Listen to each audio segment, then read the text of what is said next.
Hey guys, it's Quickly again with another ROM review, and this time I've got a new phone, and this one is the original, the OP Moto G from Motorola, and this is the 2014 version codenamed Falcon. And a friend of mine gave this to me and told me to just go to town with it and do whatever you want. So I've had this for about a week, and I've unlocked the bootloader, I've installed root, and I have flashed Ressurection Remix version 5.8.0 for the Moto G. So stay tuned for that.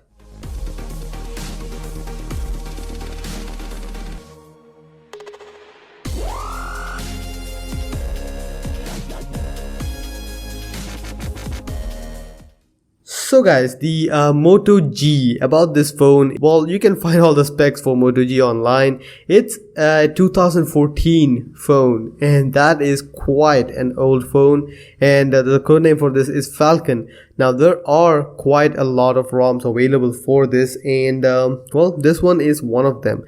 And as far as I can say, almost all the ROMs have been working on this without any bugs, so that is a good thing, and you can use this for most of the things. And even my friend said that this is much faster than what the stock one was. When I got this ROM, when it was on stock 5.1, but the experience on it was pretty bad. I mean, this is not the top spec phone in any ways of imagination. It did have a lot of lags. It was lagging all around town. I couldn't even enable ADB from settings menu because it was just not responding. So I had a makeover for that, and it is really working right now.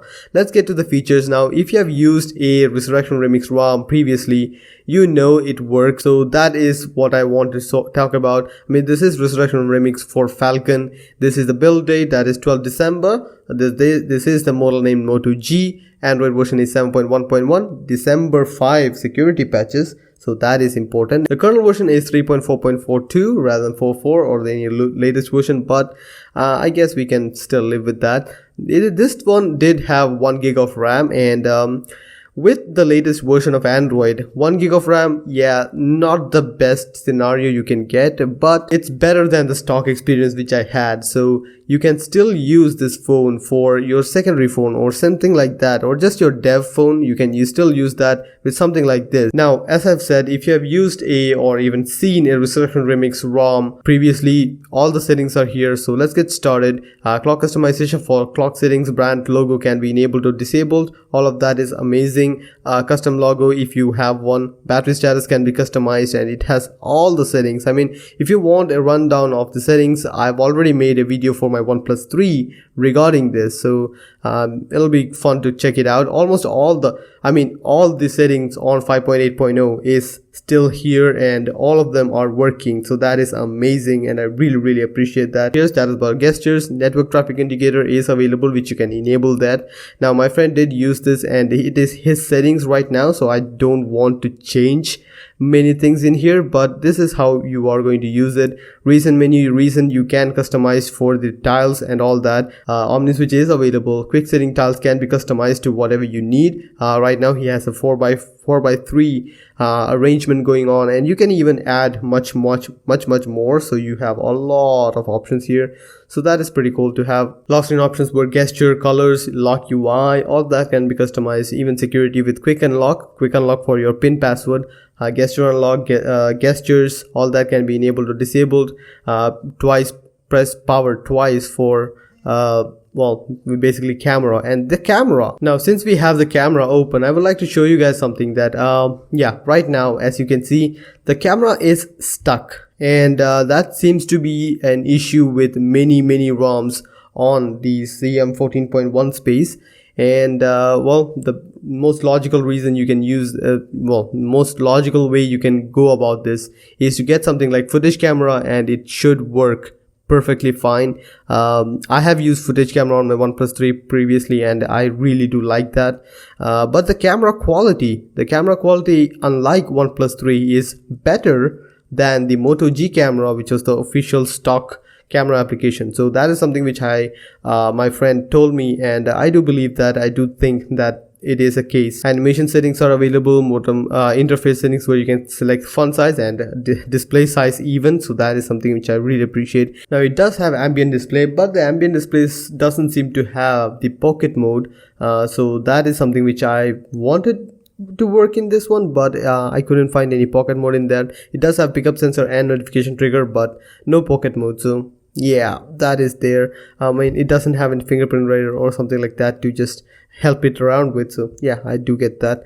It does have the update frequency checker, and you can check for updates from here, so that is something which I really appreciate, and I really miss on my black mix versions. That is it in the personalization settings. Now notifications, display, all these are basically what you would expect out of any other CM ROM, and it works beautifully on this, and that is the thing which I want to take care of, because night mode, you can enable that. Automatic mode, well, doesn't really work very well, but the night mode can be enabled, and the calibration is something which you can work with, and it does work out rather than the CM14s on 1+3 ROM. So yeah, a lot of things which you need to worry about. So the battery life. Now I have used this phone as standby for my daily usage. Well, it's standby, and I've gotten battery life of about 5 days just not using the device, just keeping it in standby, and at the end of the day, and at the end of 5th day, the battery percentage was at about 10%. So that is a pretty good standby time, at least according to me, because it still had data connected, it still had Wi-Fi, it still had data, and I got 10% at last. So that is a pretty good usage. Now the usable battery life right now, it shows 95%. I just charged this to 100% before the video began, and it went down 5%. So the usage or screen on time is not going to be the best in class. So yeah, that is there. As you can see, the memory usage is at about 600 megs. So when you start booting and start having a lot of applications, you are going to run out of space, because it is a 1 gig model, and well, 2016 and 1 gig doesn't really jam very well, so you do need to keep that in mind. Apart from that, everything is what you would expect. It does have all the development options, it does have root access inbuilt, so if you want to use something like Titanium backup, you can, and it does have ADB, all that is working, and yeah, that is pretty much it in the settings menu. As I've said, I have gone through all the settings in my previous videos for Ressurection Remix 5.8, so if you do want to check that out, please do check out my other videos. So yeah, the Antutu benchmark score. So here is the Antutu benchmark score, which is about 19,243, which is okay. I mean, it is a 2014 model phone, and if I remember correctly, my S3 had a better score on this. It was about, I'm not entirely sure, it was about 24,000, but S3 was a quad-core phone with the best of the best processor at the time. So 19,000, not really bad. It does have a 3D score of this one, UX, CPU, RAM of 42, which is, yeah, it's been a long time since Android has come up. So yeah, there is the scores. It does work out. I mean, it's not going to shatter any benchmark. Now the gaming on these are pretty well. I mean, I do play casual games on this, and yeah, it does work out. Hill climb racing does work out. I didn't have any issues with it. I'm just going to show you guys how it works. And start. Let's see, and yeah, that is the amount of game. Yeah, that is how you can use it. It does work out. Hill climb racing is in no way a very intensive game, and it shouldn't surprise anyone that this works well in this one. So yeah, that's pretty much it. Now other games like Dream League Soccer, they work, but they're not as smooth as what you would expect out of something like Hill climb racing and all that, but yeah, it does work out really nicely. So I guess that much is it about the ROM then.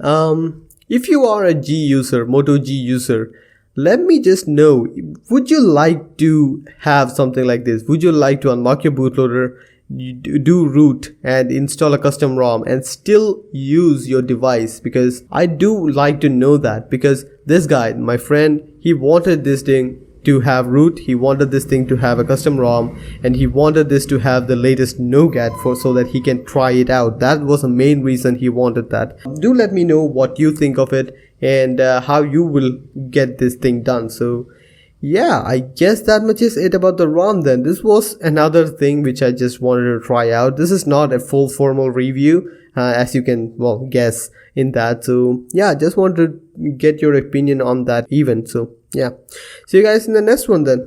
Bye.